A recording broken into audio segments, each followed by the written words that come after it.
All you'll need is a Phillips screwdriver and a pair of gloves if you have some.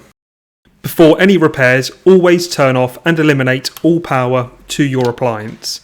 If your oven is secured to a kitchen unit, remove the screws on the front and lift it out.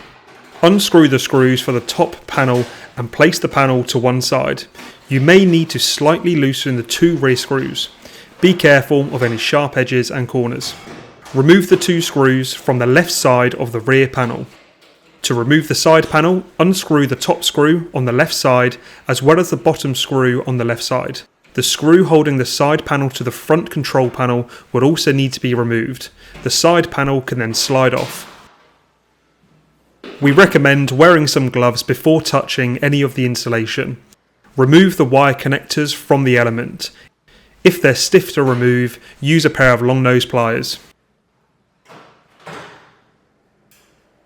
Now remove the screw from the rear of the oven which is holding the element tray in place. Pull the tray out as far as it goes, then lift the element up and out of the oven.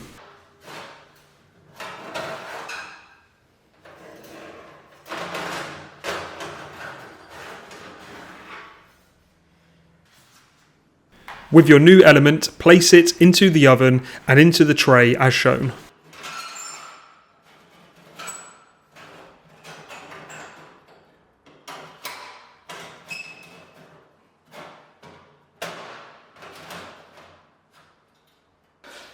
Place the element into the slit on the tray and then push the tray back into the oven.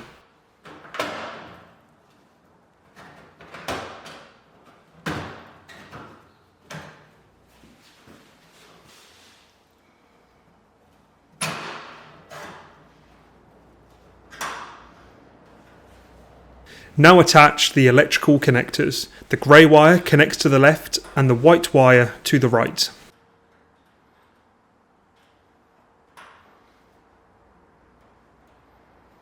Rescrew the screw on the rear of the oven cavity which holds the element tray in place.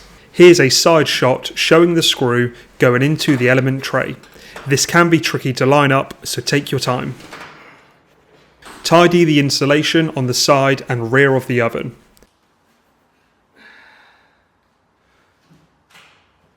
Reattach the side panel to the 2 existing screws on the oven cavity. Rescrew the 2 side screws on the left hand side back in place. Rescrew the screw holding the side panel to the front control panel. Rescrew the screws to secure the rear panel. Place the top oven panel back on and rescrew all of the screws back in place, remembering to tighten the 2 rear screws if they were loosened earlier.